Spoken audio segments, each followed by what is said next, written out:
Olha, parece que no Brasil a política vive numa crise que nunca acaba, né? Mas por quê? Para a gente entender de verdade a raiz do problema, a gente precisa olhar para além do noticiário. Vamos investigar como uma ideia lá da Grécia Antiga e a própria história do Brasil ajudam a explicar os desafios que a gente encara hoje. E ó, antes da gente mergulhar de cabeça nisso, se esse tipo de análise mais a fundo te interessa, já sabe, né? Deixa aquela curtida, compartilha e segue o nosso canal. Isso ajuda demais a gente a continuar produzindo. Então vamos lá. Para começar, a gente vai fazer uma viagem no tempo. A nossa primeira parada, uma ideia fundamental lá da Grécia Antiga, que vai meio que virar de cabeça para baixo o que a gente pensa sobre participar ou não da política. Pensa aí na palavra idiota. Hoje em dia é um xingamento, claro. Mas olha que interessante. Para os gregos antigos, a história era outra, bem diferente. O idiota, para eles, era simplesmente a pessoa que vivia só para si mesma, sabe? Que ignorava a vida pública, os assuntos da cidade. E isso era uma coisa séria, porque na cabeça deles, a verdadeira liberdade só existia na participação coletiva.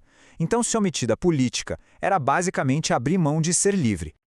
E essa ideia, acredite, ecoa até hoje. O Mário Sérgio Cortella resume isso de um jeito genial. Não participar já é uma decisão política. Pensa bem, quando alguém se omite, esse vácuo, essa ausência, tem consequências diretas. Ela permite que outros tomem decisões sem aquela voz, e essas decisões vão afetar a vida de todo mundo. O ponto central é esse. Não existe um muro para se sentar na vida em comunidade. Não tem como ser neutro. Bom, mas essa ideia toda de participação precisa de regras para funcionar, certo? É o que a gente chama de regras do jogo. E aqui no Brasil, essas regras foram, completamente redefinidas, depois de um longo período bem autoritário. A promessa era de um futuro totalmente novo. A gente está falando da Constituição de 1988, claro. E ela foi muito mais do que só um pedaço de papel. Foi uma promessa enorme. Ela até ganhou o apelido de Constituição Cidadã, e não foi à toa. Foi uma aposta ousada, sabe? Ela garantiu direitos como o sufrágio universal, a igualdade de todo mundo perante a lei.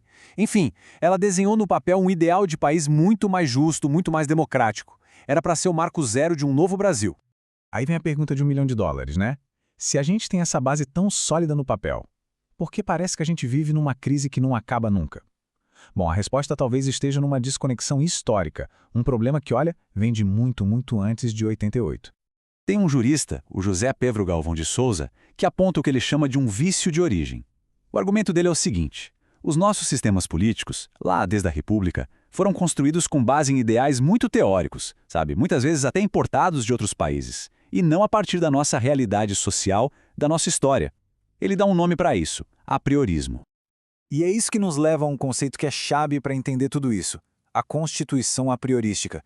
Tenta imaginar o seguinte: você cria uma lei que parece perfeita, linda num laboratório, mas essa lei simplesmente não leva em conta os costumes, as enormes desigualdades, a cultura real do povo que deveria segui-la. É esse abismo, sabe, entre o que está escrito na lei e a vida real, a vida como ela é. Esse descompasso é uma fonte histórica de muita tensão, instabilidade e, claro, de crises no Brasil. Ok, mas e hoje? Como essa fratura histórica aparece no nosso dia a dia? Um dos sintomas mais claros, sem dúvida, é a tensão cada vez maior entre o que é legal e o que a sociedade de fato percebe como justo. Olha só essa citação do Vanderlei Guilherme dos Santos, ela é bem forte e ilustra isso perfeitamente. Quando um poder, vamos dizer o judiciário, começa a avançar nas atribuições de outro, tipo legislativo, ele pode até estar agindo dentro de alguma interpretação da lei. Mas ao fazer isso, ele corre um risco enorme de perder a legitimidade, de não ser visto como justo pelo povo e acaba criando um conflito institucional que é um perigo para todo mundo. Então, vamos lá. Essa diferença é crucial. Legalidade é uma coisa, legitimidade é outra. Legalidade é basicamente seguir a regra que está escrita, ponto. Agora, legitimidade, a legitimidade é a aceitação das pessoas, é a percepção de que aquilo é justo, é correto. E é aí que mora o perigo. Quando uma decisão é legal, está na lei, mas é vista por muita gente como ilegítima, a confiança no sistema todo vai por água abaixo. E é nesse terreno fértil que a insatisfação e a crise crescem. Agora, para a gente fechar essa nossa análise, vamos dar um passo para trás e tentar olhar para tudo isso por uma lente um pouco diferente. E se esse desafio todo do Brasil for, na verdade, parte de uma escolha filosófica muito maior? Uma escolha que toda a sociedade em qualquer lugar precisa fazer. Tem um filósofo, o Roberto Espósito, que traz um conceito muito poderoso: comunitas. Olha que interessante. A raiz da palavra, munus, não quer dizer algo que a gente tem em comum, tipo um bem material. Não. Munus significa um dever, uma obrigação que um tem com o outro. Ou seja, a comunidade não é o que a gente possui, mas sim aquilo que nos conecta, que nos obriga uns aos outros. É o laço que nasce dessa dívida, desse dom recíproco. E do outro lado da moeda, a gente tem a immunitas. Immunis é exatamente o oposto. É aquele que está livre do dever, que está dispensado da obrigação com a comunidade. Pensa nisso como um mecanismo de proteção, de autopreservação. E claro, todo mundo precisa de um certo nível de imunidade para existir, isso é natural. O problema começa quando essa busca por proteção vira a única coisa que importa. E aí ela começa a corroer, a destruir os laços que formam a comunidade. E é isso que nos leva a uma pergunta final para a gente ficar pensando.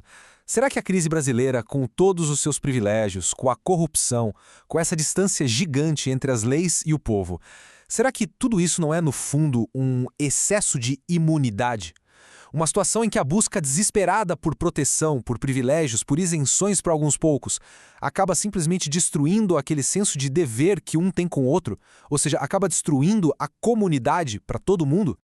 É uma reflexão e tanto, né? Bom, e para a gente continuar essa conversa com mais análises como essa, fica de novo aquele convite. Curta, compartilhe e siga o nosso canal. Muito obrigado pela companhia e até a próxima.